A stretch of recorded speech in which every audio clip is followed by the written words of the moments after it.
let's assume that the CV that you wrote mentions all about rats and everything has got the attention of the company, and you get called up for an interview. Obviously, it will vary with different companies, but what kind of form does the interview take? Is there a test element in it, or what particular things are involved?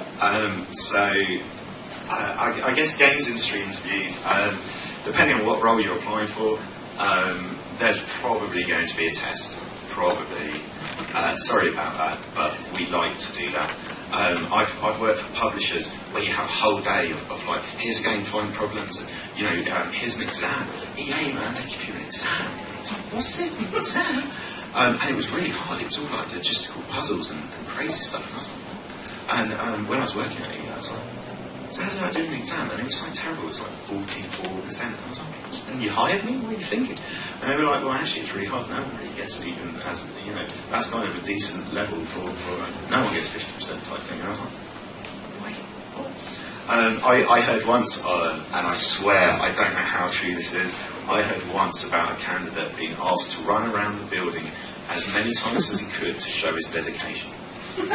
How rude is that? Just run around the building, mate. Let us know when you're dead. I always do a test. Here's a game. Find me some problems. Let's see how good you are at testing. Games design, I can't imagine there'd be much of a test in games design.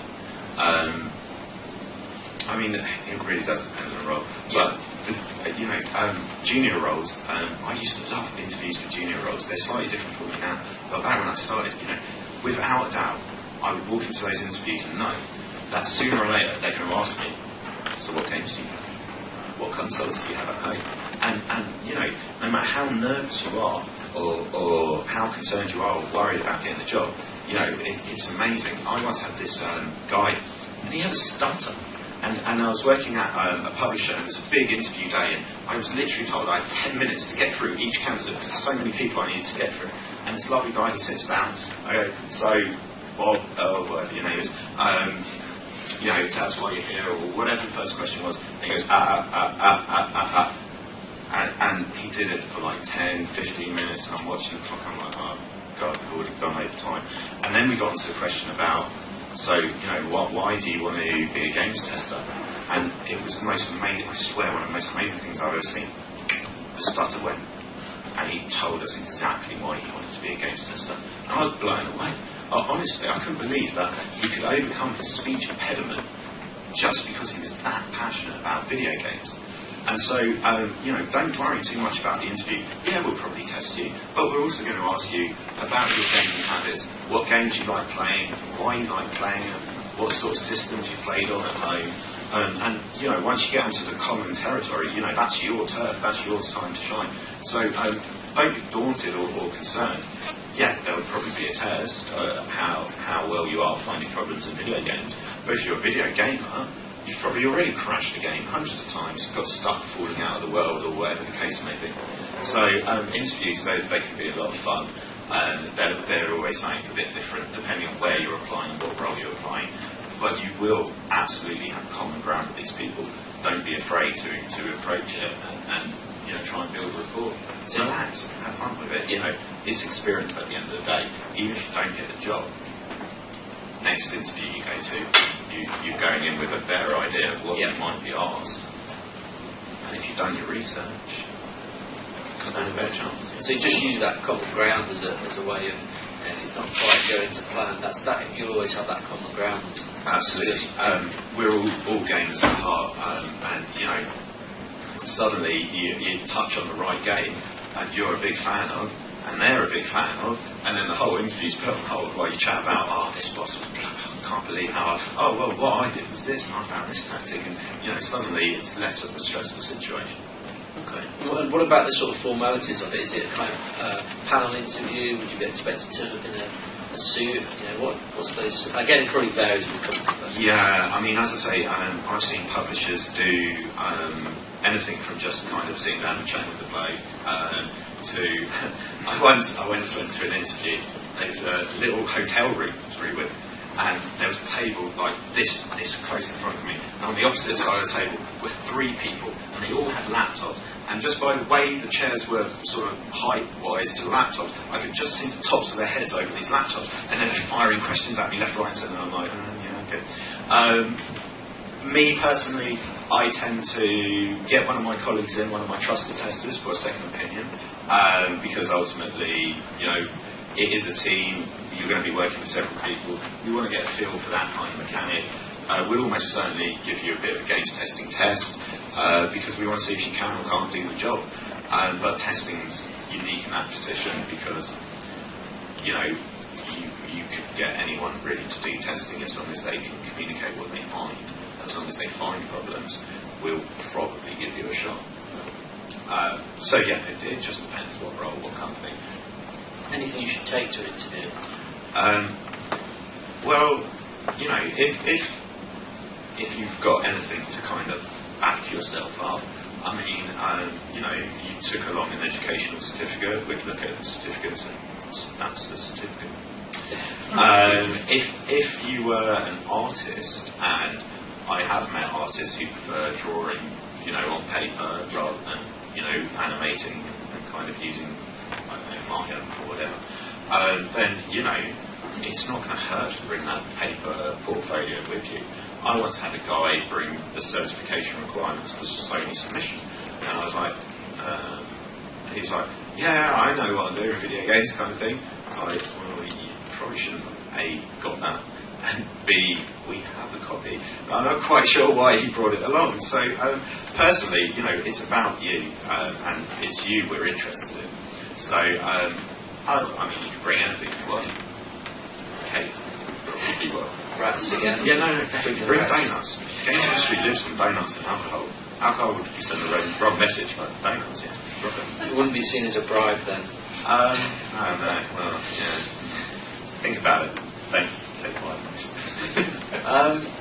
Just so we talked about the sort of big developers, publisher-backed developers. What about the indie companies? So you mentioned earlier students looking for roles. It could really be a good area to target the indie companies who have got smaller teams looking for specialists. What are your thoughts on sort of the indie development scene, and also how would students go about getting into that industry or that specialist part of the industry?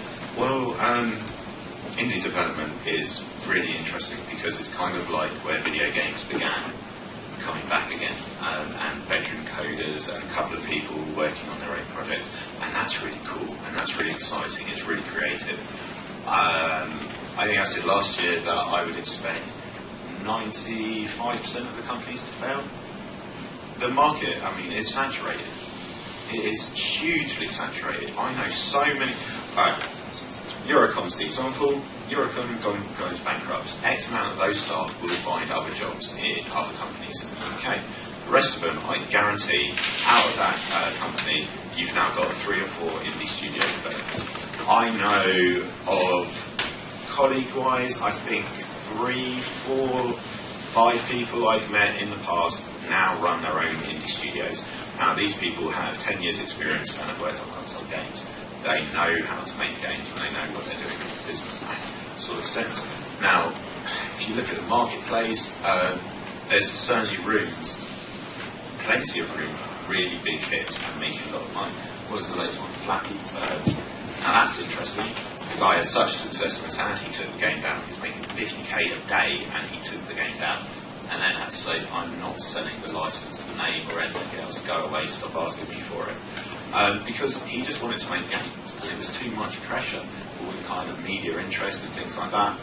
I mean, look, if you want to make games and you really want to make games, it doesn't matter if you're working for Sega, EA, or Kuju, or Codemasters, or you're working for Billy Bob's Games Emporium, where it's you and Billy making a game in his bedroom. You know, if you're really passionate about what you're going to do, hey, it might be successful, it might not. But it's going to be a great experience, isn't it, at the end of the day? Now, I would suspect if you wrote to indie companies and started looking into indie firms in the area, I'd expect none of them to want to hire you.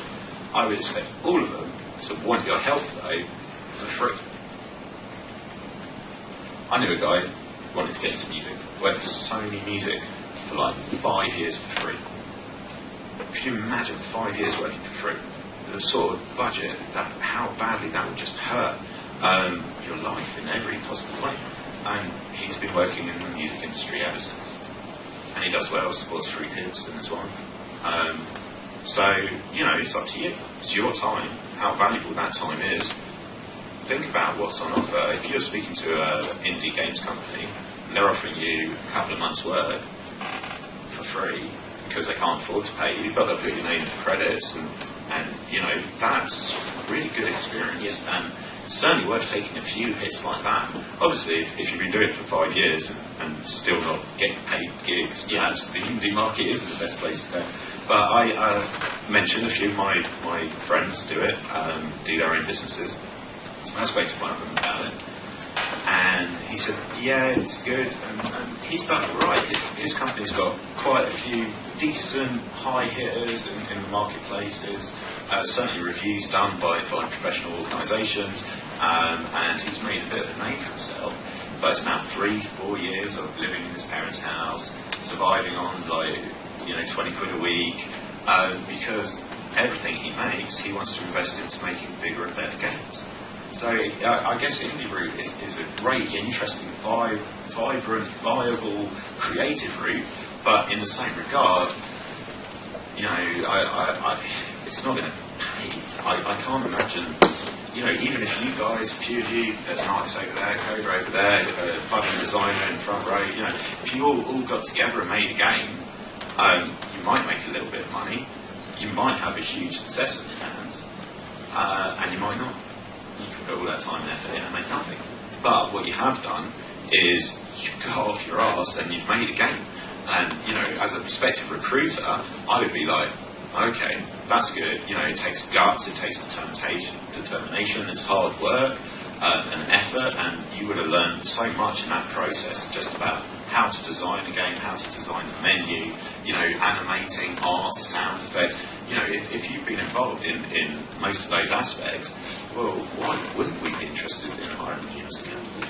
And again, that's additional things for your CV, your portfolio, and you can help with those other interviews. I'll be honest, if someone came to me with a fully packaged game in their portfolio, I'd be really impressed. I'm sure they could say, well, in the interview, you could turn around and say, well, yeah, actually it was me and 3 other guys. But you know what? I wouldn't mind, because you'd blow me away. You've fully packaged it doesn't have to be AAA quality, awesome, amazing game, but you know, that would just be amazing. An actual complete game, especially if it was fun. Yeah. If I actually wanted to play it, if I found myself playing it in my lunch break after giving it a try, man, you're so hired before you, unless you cock up the interview royally, we will hire you before you even go through the door. We're going to start wrapping it up a little bit so we can open it to question and answers with the rest of the front. Yeah, but just a few things. There was a question actually came up last year when we were saying, what do you think the next gen of consoles is going to bring? And they're kind of here now. So what are my predictions, Steve? That's it. I can't remember what it was. I imagine I was spot on. Absolutely spot on. Yeah. But what are your thoughts now? Do you see any further development with those, and if it's taking gaming in a different direction? Actually, you know what? The whole Xbox One issue, that's really interesting to me. Because the whole uproar and how it works and the used game market, and in essence, you know, they would have given me the ability to you know, play all my games wherever I go. That'd be amazing. I don't understand why people went nuts about it. Yeah, sure, we all like trading in games and getting half the money back that we paid for it last week, but you still would have been able to trade games. You would have been able to go around Matt's house and all your games, and play any of them. That's amazing. You know, the ability to play a single player bit of a game while a totally different game match makes, that to me is next generation. But because of the kind of rigmarole, oh my god, Microsoft had to backtrack. And if you look at the Xbox One, you can still see the architecture there for how they originally designed it. Now, you know, there's no two ways about it. Discs are gone. They're over. They're done. You know, that high street marketplace, it just doesn't work. Why on earth will we spend the money distributing to shops when you can just stick it on a server and it's there for everyone across the world? You know, it's very expensive to make. It's very expensive to deliver. it's just not going to happen. Now, Microsoft made the wrong step because they, in essence, tried to force it on us, and we're not ready for it. If you look at, kind of music and DVDs, it's happening organically anyway. It will just be a matter of time. So I think Microsoft were kind of right in how they were looking at the Xbox. Not for this year, not for next year, but 4 years' time, 5 years' time, almost certainly we'll be done with this by then, because it's just not viable. But then, on the other hand, it's just another console. Yes, it's got better processing power, it's got better memory, it's got a better graphics card, blah, blah, blah. But that's standard. Why is my controller not wirelessly charging? That's tech, that's out there. It annoys me that they haven't kind of pushed it as far as they can go. None of us want to sit there and go, Xbox, do this, because we're used to our controllers, we like our controllers, it's a safe kind of way of interacting with your console. And so, I'll be honest, I'm a bit disappointed with the next gen. There's not really much there other than more power behind the scenes to make better games, which of course is great. Battlefield 4 looks amazing, but again, it's just the graphics. Games would always come down to their gameplay. So yes, you can do some amazing things with more processing power, but the simplest games, Portal 2, Portal doesn't need that power, and Portal will always be an awesome, fun thing to play, because it just did things differently. One of the things that's always frustrated me is the lack of imagination in games. I don't need another first-person shooter. I've played first-person shooters forever and ever and ever, and they bore the hell out of me. Racing game, where is the imagination? Where's just the crazy uniqueness? And then you notice when something unique and a bit different is made, it becomes a natural hit. DayZ, for instance. We've all played zombie games, but actually just creating that kind of survival in its full extent really worked. So you think it's more to do with distribution that will be the big change where we'll go? We will definitely change. It will become download only. Look at Steam. Steam's a great one. No one looks at Steam and goes, but I want to do this. But then Steam, you can trade games. You can just give games to people. They made it as easy as possible.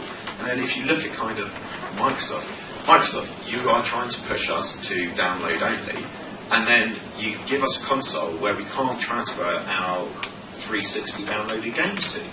So you're telling me everything I've paid for the last 8 years I've now lost.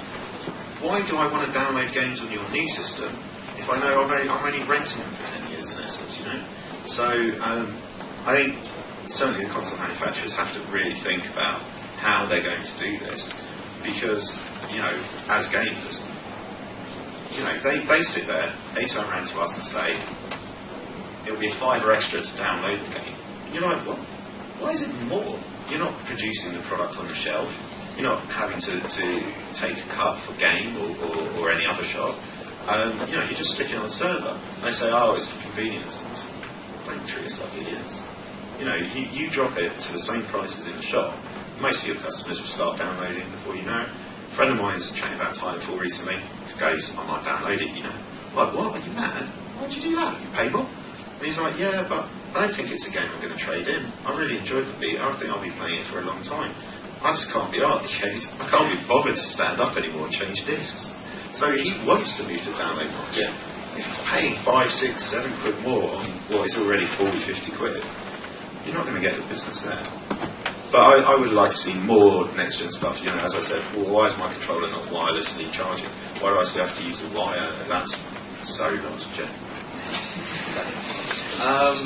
All right, last couple of questions then. So, what's your proudest moment in the games industry? Oh God, I don't know, man, because you get kind of interesting aspects. I worked on Mario and Sonic at the Olympic Games. That was brilliant. Mario meets Sonic. That's my entire childhood come together in one project, and they made me the lead. Brilliant. I once worked on a little game called Halo. That was nice. It was only a couple of weeks, and we were told any problems you find, we're not going to fix, because the game's been out in America for 4 months. So we just played Halo. Wicked. I've worked on a video game that I believe is still ranked number 9 in the top 10 most awful movie to video game games. Catwoman, Halle Berry. And I love having worked on that project. I mean, yeah, the game is awful and no one should ever play it. But I love the hell out of that game. oh, we should talk. Oh God, I can still think about the levels. Oh, I played that game today. It was my first lead job, and I'm proud of it because that was my first job as a lead.